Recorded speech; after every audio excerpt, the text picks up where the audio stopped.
for the 4th week of 2026 from Knit Happens Teesside, and my name's Annie. The other night at knitting, well, there was only 3 of us.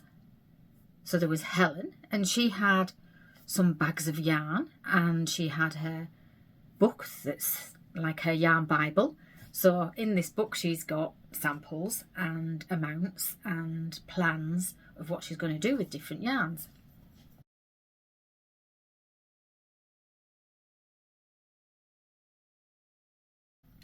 She also had some pink with her, and she was trying to fathom out what she had planned for that, because I think she'd bought that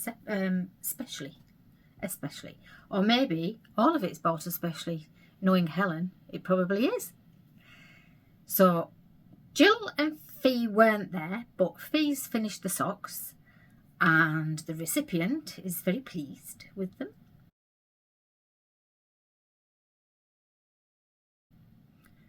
And Michael was making his bag, which is for his tablet, but it's like a messenger bag. So he's made the front and the back, and there's an inside pocket, and he's put the strap all the way around. And because there was a hole in the middle, he's done like a running stitch around the strap. I don't know if that shows on the photographs. And he was working on the flap to go over the front. And it's going to fasten. He's ordered a buckle, so the strap will go through the buckle, and then he stitched a toggle on, which I helped him with, and that will go through any hole in the strap to make the strap whichever length you'd like it to be. So I thought that was quite genius, and yeah, can't wait to see it finished.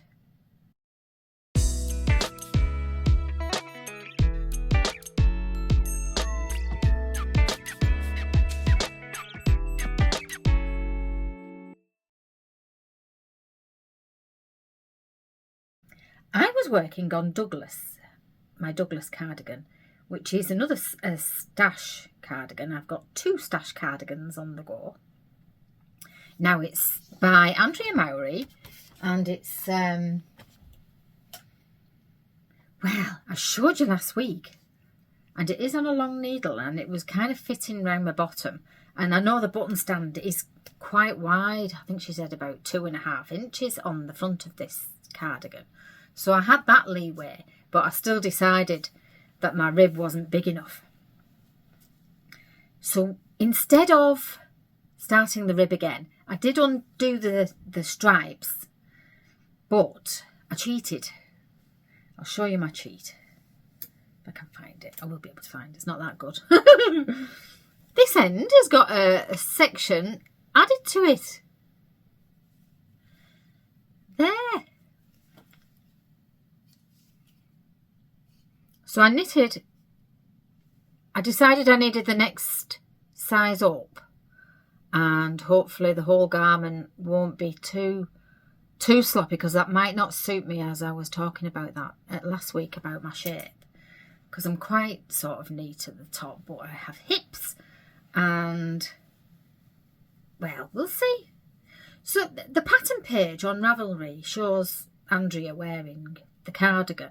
But then if you look at the other people's versions of it, they look a bit different proportionally. So I want mine to be more like hers than some of the others.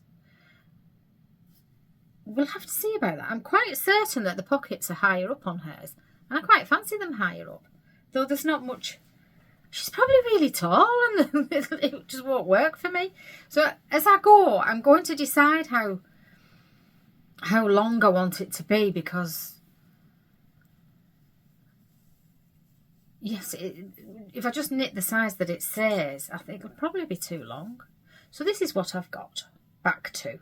And that was what I was knitting, because it's a very easy knit. There's not much shaping or anything to do. There's a bit. So that just needs fastening in at the end. And it was quite easy to just do another section of rib, and stitch it on with mattress stitch. Did some sort of video about it, but I don't think it's very good. But I'll put a little bit of the stitching in, and the before and after.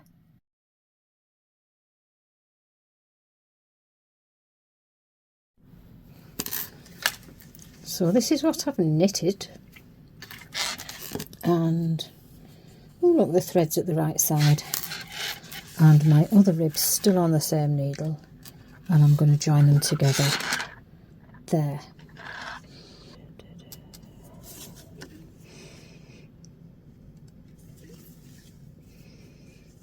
So this is the right side.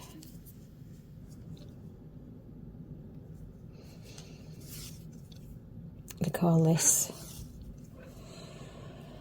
is it mattress stitch? You're just going under horizontal loops.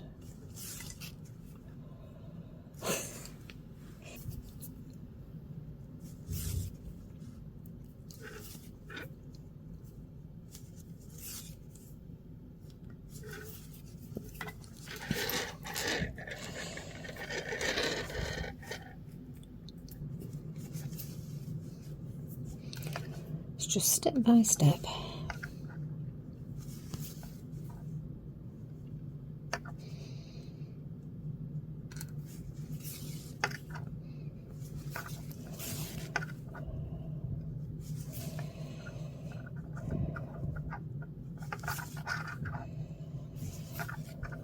Now I'm going to have live stitches here, aren't I, that I don't need.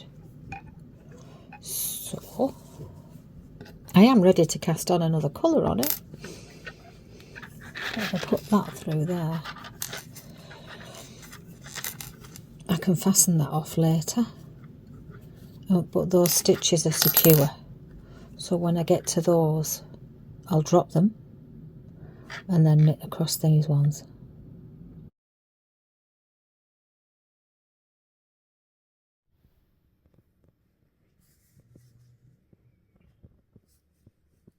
There is some stash this week, but it could be the last stash dive. I think it is, and it's my lace.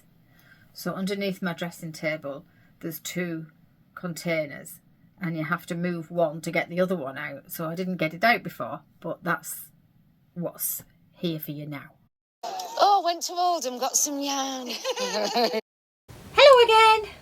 This is it now. This is the last of the upstairs stash that you're going to see. And the only place left is my lace. My box of lace yarns. Which this should be in, and it isn't. So is that because there's some 4-ply in the place of the lace? Or have I mixed it up, or if I just couldn't be bothered putting it all back? Oof, they're jammed in. But that's good, because moths won't get in, will we, Daisy? Under there. Not a lot. Not even dust and cobwebs. Just a cat. It's not long since I... Da, da, da, da, da, da, da. The first thing I saw when I opened the lid is the lilac yarn. I knew I hadn't made anything with it. It's Rowan 4-ply botany. Very nice.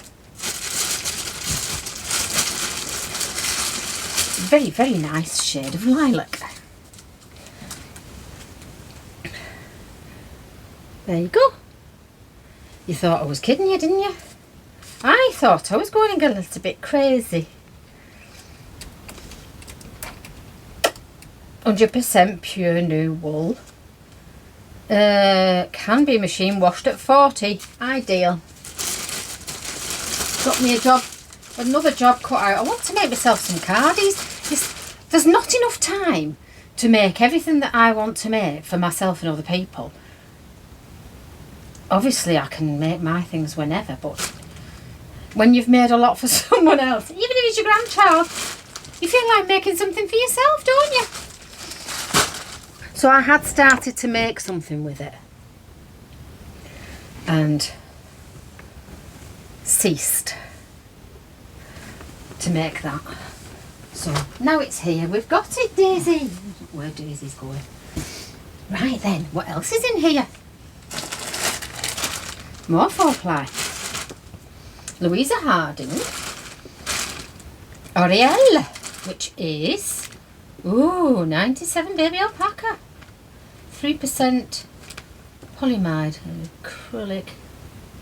Oh, that's the breakdown of the actual acrylic. Is 80 acrylic, 20 polyester metallic, because it's got, oh, I can barely see that, so I don't know if you can. It's got a little bit of sparkle to it. Those two grey skeins look similar, but they're something else. Should we have a look? They are, oh, the most beautiful soft grey gems, Luet gems, 100% merino wool. It's such a lovely soft lilac grey, I would say.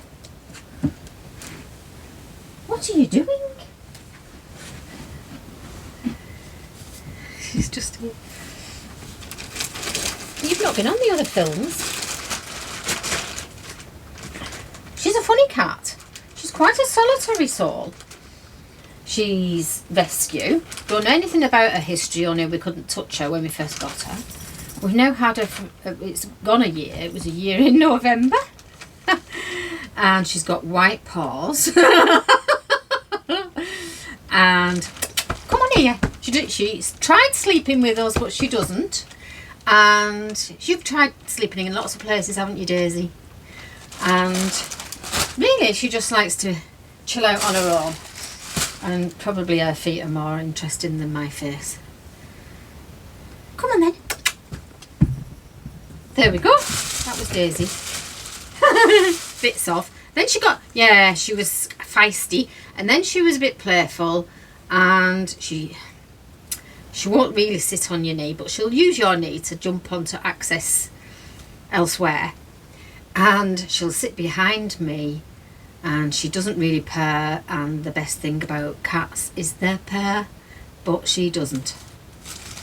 Which is a bit disappointing, to say the least. If you think about your favourite sounds in the whole world, ever. The sea, a cat's purr, a baby laughing, maybe just birds singing in the garden. I mean, that's pretty joyous. Right, this is Undundaga. This is how it comes, with a very rustic label, a very rustic unplied yarn. I've sort of weighed some of it, and I'd have to do wraps per inch or something to fathom out what it is. I think this is a lace weight. Lovely though. Arancania, and I bought it off eBay, I think, but it says, yeah, it says 15 on there, but I'm pretty sure I bought it on eBay. Botany lace. And when you wind it up, it looks like that. The colour's gorgeous. And these were definitely in a charity shop. I remember getting them. And they go quite well with it, but I don't know if it's actually going to be in a project together. I must have been thinking about something along those lines. That's 100% fine merino. I don't know if we've got a needle size. Just double up. How do they do it? 410 metres, 100 grams. Needle size 3.25. But that's a bit deceptive, isn't it? Because it's 400 and something metres for, oh yeah, for 100 grams, because I'm used to working it out for 50 gram balls. So it's kind of a 4-ply, isn't it? But it's called lace, botany lace. Just have to see how it works.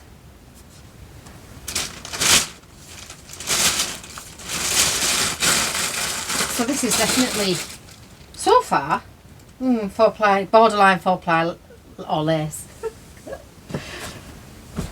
Ridiculous. This was in a Scottish charity shop, and I think it's cashmere. It's very fine, very soft, just random balls. I think some of it was knitted up. I must have pulled it back. Very dark blue, like a mild blue. Nice, but very fine. I don't know what I'm ever going to do with it. This, more done dagger, and I probably shouldn't sniff it. I think that's what makes me sneezy. But it is definitely wool. We know that it's, I know that it's pure wool. And I really quite like the colours.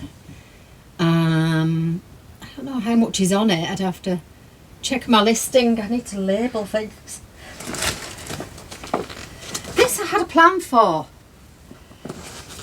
but it's never come into fruition. Can you see the colours properly? So that's drops alpaca that I was going to, it's all 4-ply. I was going to mix it with raw and 4-ply soft. Now this is, looking at it alone you'd call it brown, but it's nowhere near this kind of, well this is more rusty, isn't it? Nice colour. That says Treacle Wool Shop. Morpeth. Ooh.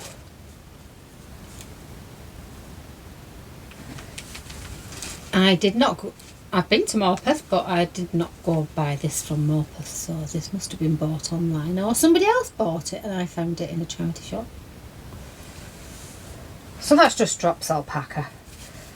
So the pattern, stop saying so, the pattern is a jumper with a yoke, and the yoke is sort of lines of a different colour, which would be the lilac. We could call it barely khaki. Or almost khaki, or khaki brown. I wonder if that wool shop's still there. I shall have to have a look. But it's an hour away from here. An hour's drive, or more than an hour if you were to go on the train, because you'd have to go hither and thither. And in all of this upstairs, I haven't found any moths. Phew! Because most of it's upstairs. What's in this bag? Ooh, Debbie Bliss. Oh, I have seen some of this somewhere else. Rialto lace. Every now and then I see a pattern that's Rialto lace and think, oh, I've got some of that. Now there was one a couple of weeks ago. I must write them down because I can't remember what that was. And I've got 4 balls of that grey. I've got this, and I have seen some more. So if I started something, I know I've got more. So that is lace. Maybe that should be in the lace box, which this was in the first place. Lace to that side. This is lace. This is silk. I mean, I did go through a phase of trying to crochet things, crochet tunics. I never really managed to finish it. I love lace yarn, but it takes so long. So this is Fiddlesticks Knitting Lace Sensation, colour 315. Aren't they boring? But I love the feel of silk. I mean, you just know that it's silk. I've tried to make a few things with that, but it's gone back in the stash. So that's lace. These are lace. Graceful lace yarn. That's got some, I mean, this is I started a shawl, but I think I carried on with a different wool. But I think I do know which shawl it is. It's just leaves.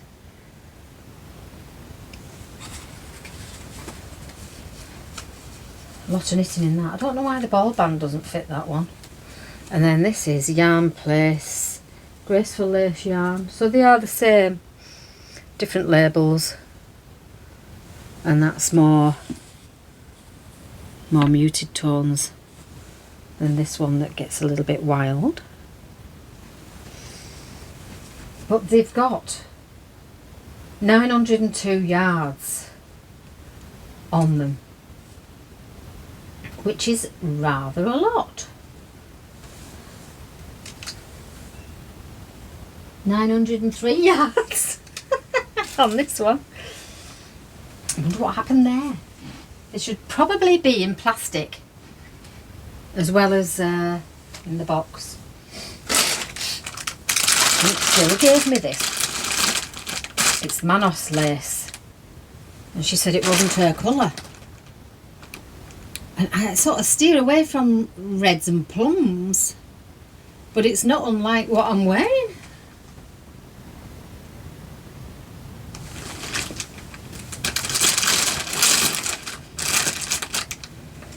And it's very soft. I'm not sure what the intention was. It the pattern that she gave me that it was intended for? This bag, there's not much left. Ah, this is Senses, which was all sold off for £1 a ball at Boys, one of the local shops. Shade Bluebell. It has got a number sweat as well and a dye lot. And it's 80% acrylic and 20% mohair. So it's just got 20% mohair, natural fibre. But I've made a ranunculus out of this. It's in the wool pile, the jumper pile, to go back in. The cupboard. This cupboard here is a china cabinet that's supposed to house all my woolies. So this is made with Senses. It is quite warm. It's lightweight, and I don't get too hot in it. So this was in £1 a ball. Ooh. Really like it. Nice light colour.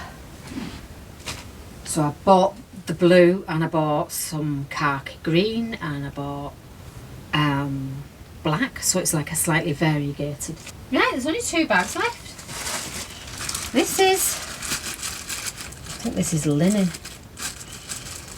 I'm not sure what this is intended for. And look, I started making a crochet something or other. Got fed up. Put it back. The mulberry dyer, madder, logwood, 120 metres for 25 grams. I'm not sure that that's my colours really, even though it's similar.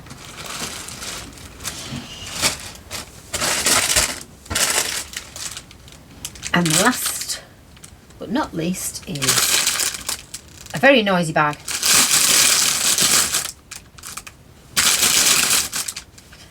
Silky lace.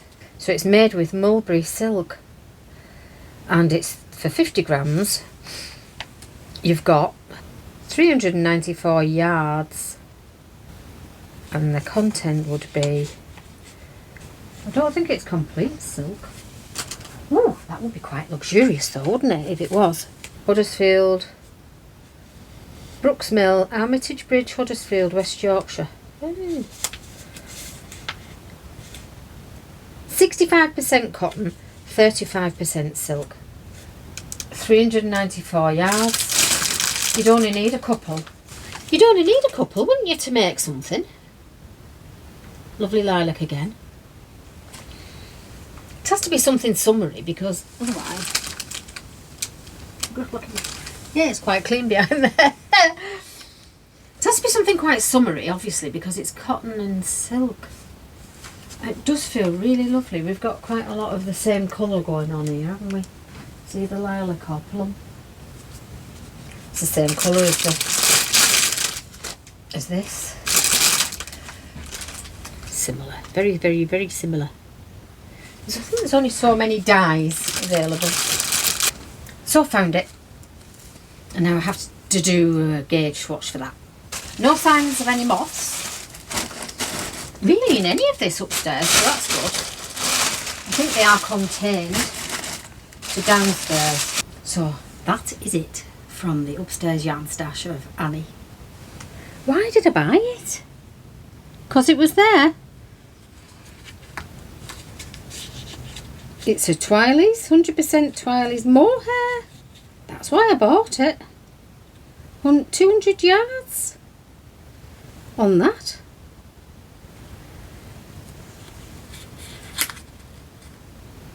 I don't know if they still make that. I think it's like a 3-ply. 3.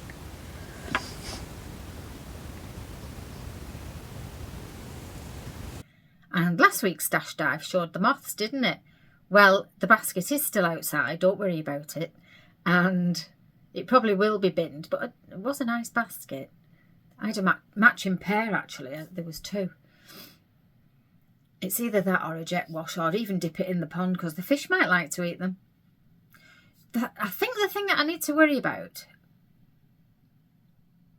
is not the moths, but obviously catching them so that they don't lay more eggs. So you get moth, then you get egg.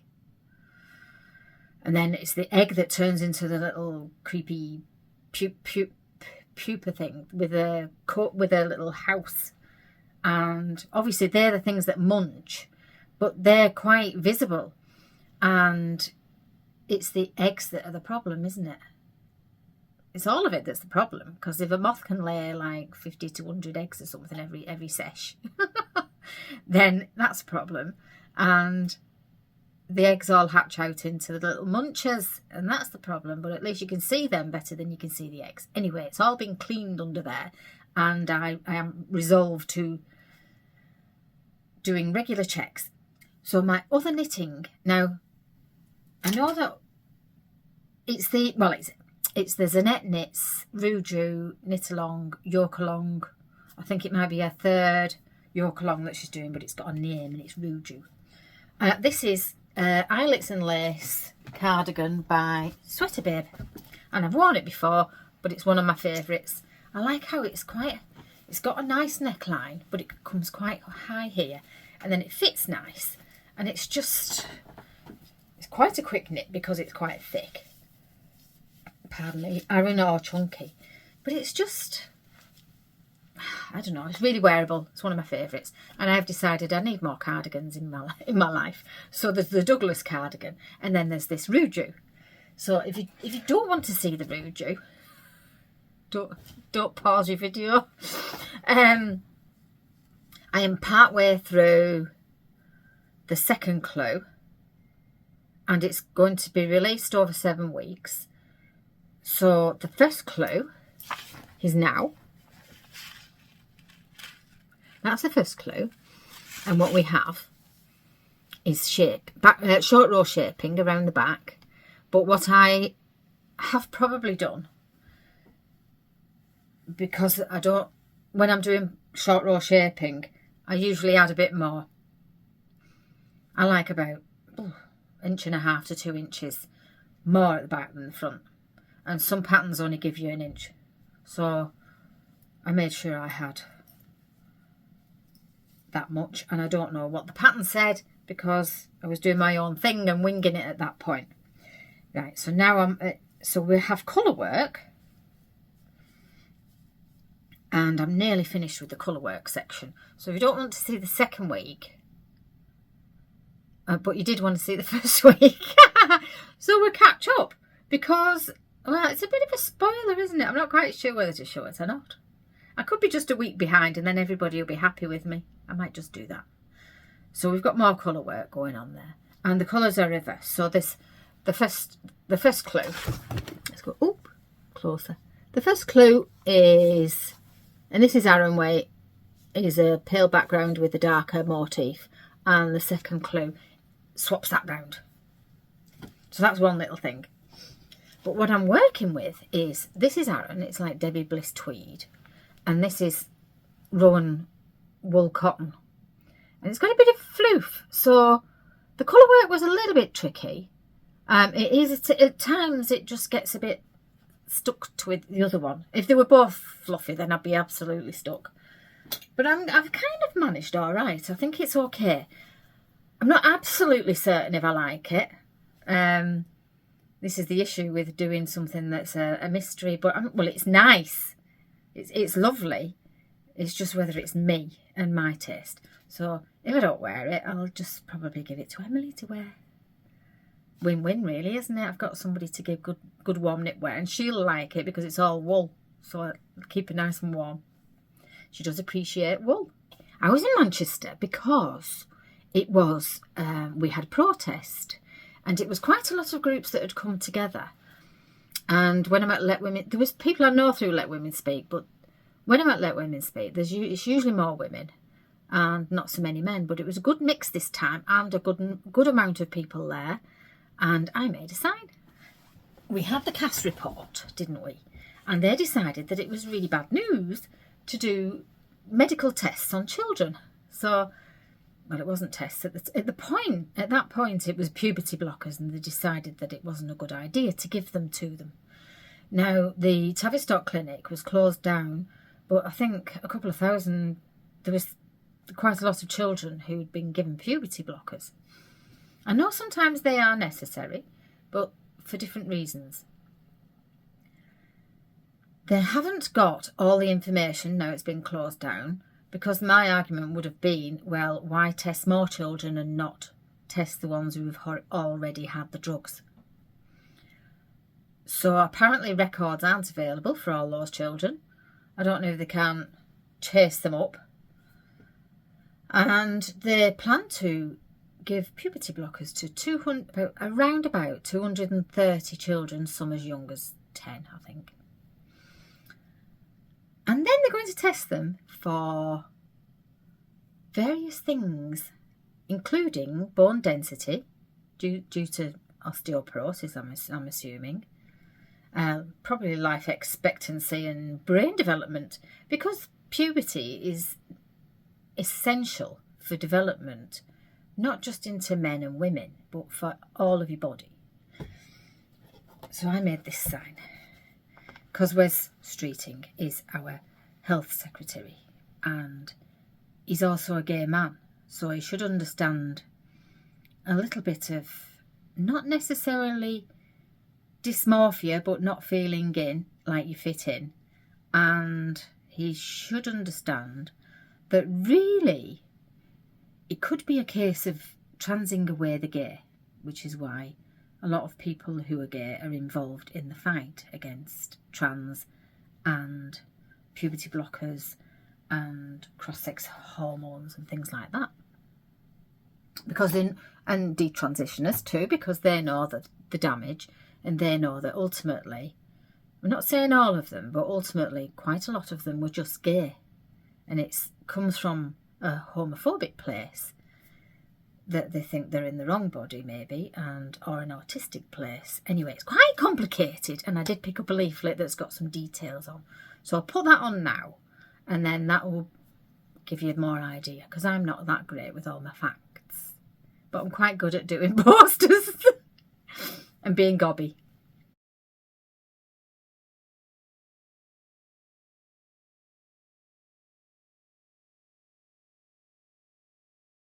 So I went down to Manchester for that, and I got there a little bit early.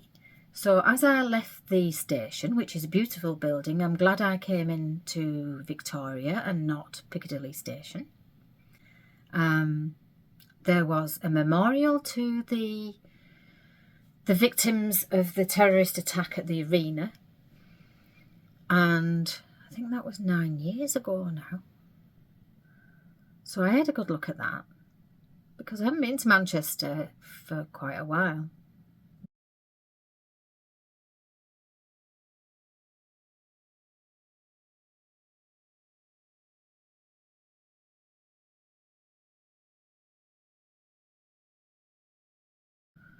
As I came out of the station, you've got the what is it? A football museum. So I didn't go in there. This is the cathedral. I think it's the back. And then we've got Cheetham School of Music. Quite famous. Never knew where it was. Haven't really done Manchester for about the last 40 years, yeah. You could see that CIS building there from my bedroom window in Oldham. And that's the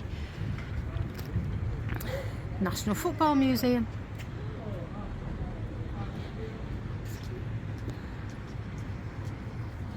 And then we have the cathedral. And the cathedral isn't a very big building, really, compared to other cathedrals, like maybe Durham.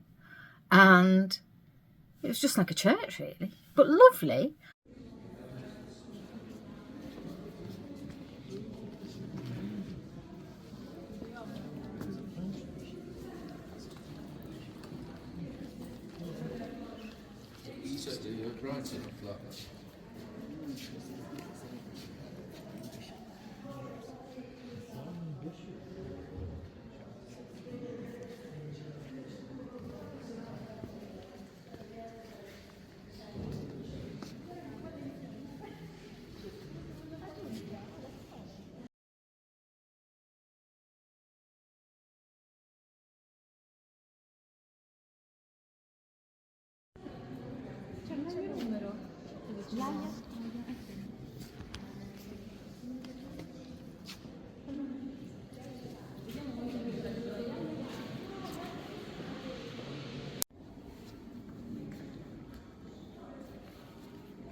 And what else did I do? I went through Selfridges and then I came out at, well, I was near the Arndale Centre and I was near the post box that was blown up.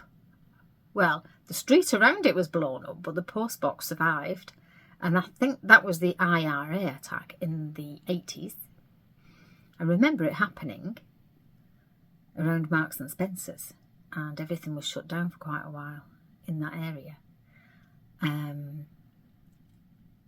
So then I was at the bottom of Market Street.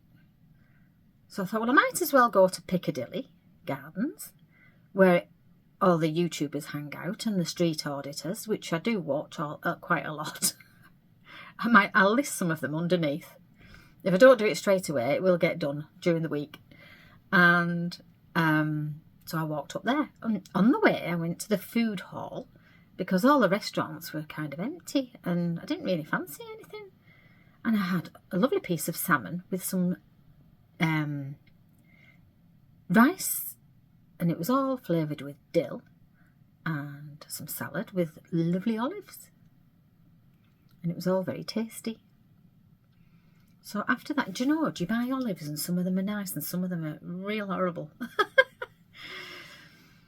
After that, I got to Piccadilly Gardens and Steve was there, who is Edge of the Matrix, who, if you were interested in the subject, is very well informed and, well, he works full time on the topic.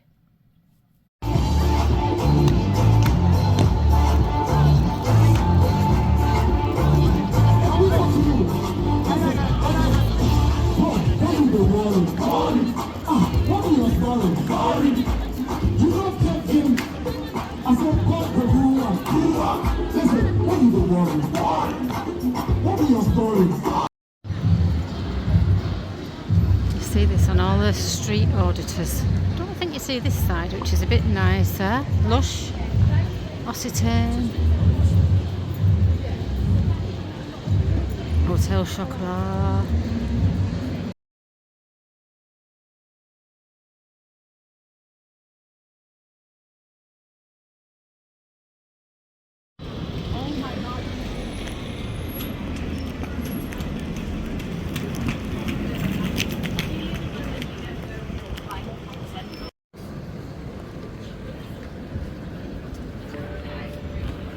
Piccadilly Gardens. Ah, I see Edge of the Matrix. I wonder if he's got some turfy friends with him. Apparently that's where they take the drugs, in that phone box there. I can see some street auditors. I'm going to go and mingle.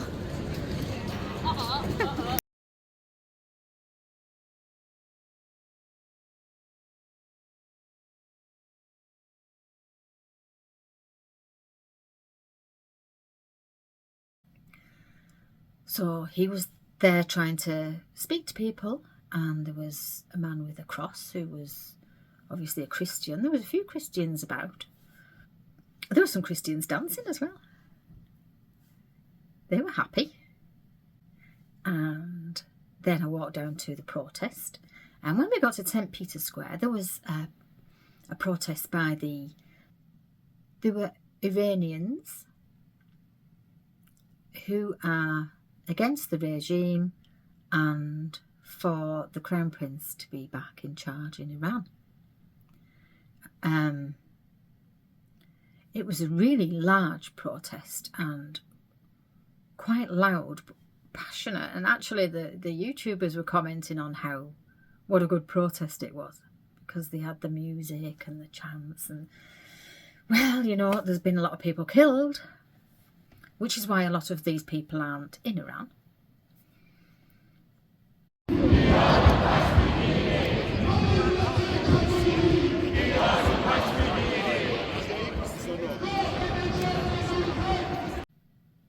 Let's hope it gets sorted out.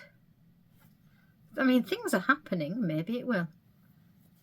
So after that that was kind of before our protest, and then there was ours. And there was a lot of people there who I knew, and it was quite effective. There was a lot of us, and then there was some troons, some deranged people, but luckily there was a lot of police, and they were the ones who were surrounded by the police instead of us, because Let Women Speak has been policed in quite a few different ways.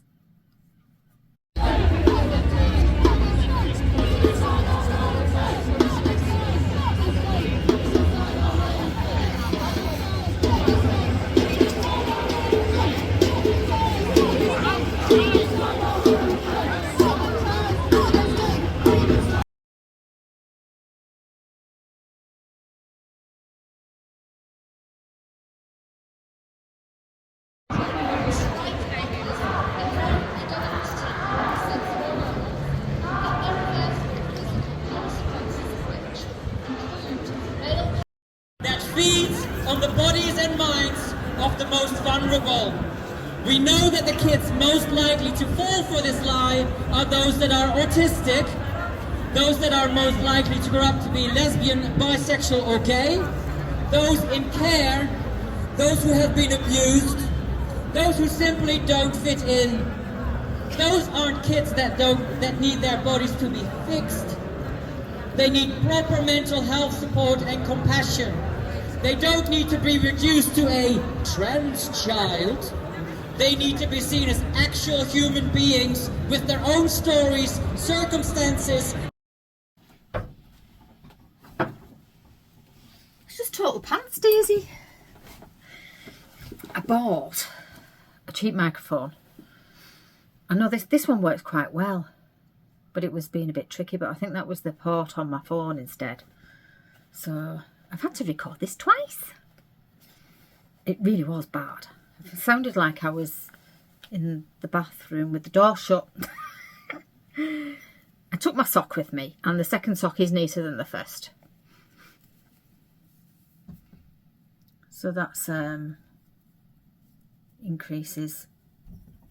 It's kind of neater than the first one. But the first one had like holes where a little bit where I had my increases, because I'm not used to making socks and that, I can't remember what my excuse was, but I just got some of the yarn and, well, the end of the yarn that's still in there, and just used a needle and tightened it up, and that was fine. What are you doing, Daisy? So I haven't got second sock syndrome. I'm doing all right with that. They're okay. So they were in my bag. Well, after the protest, we went to the pub.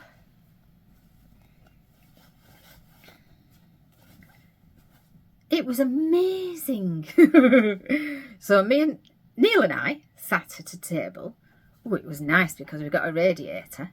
And then, can you see that? That's the cover of the magazine that this is in. What are you doing, you little ass boy?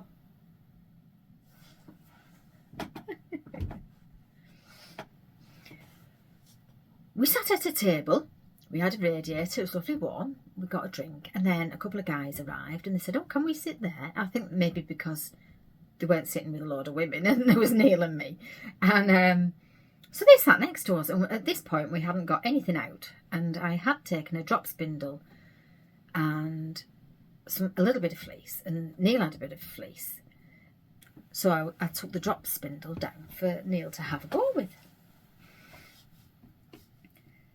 Well, the man sat next to us. He had a big, thick, woolly, chunky hat on. One of them. Well, they both did, actually. But there was quite a lot of hand-knitted hats at this protest. And Neil was taking photographs of them all. But when they sat down and we mentioned something about his hat, he said, "Oh, yes, I spun the yarn and my daughter knitted it for me.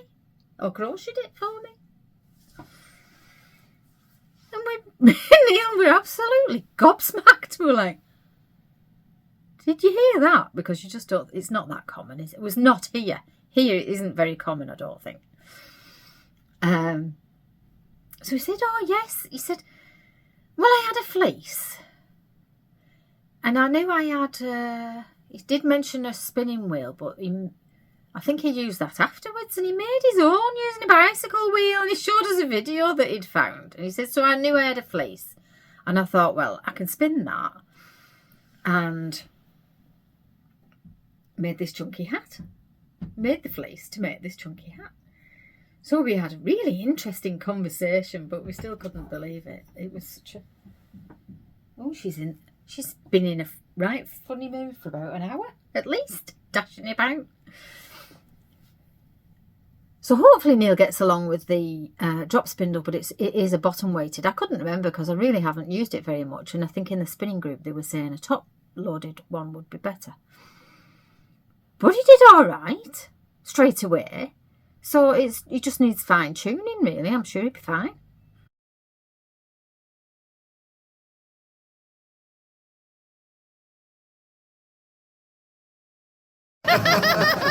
Yeah, I should apologise to everyone in the spinning group. I'd be able to. Yeah. You've made yarn.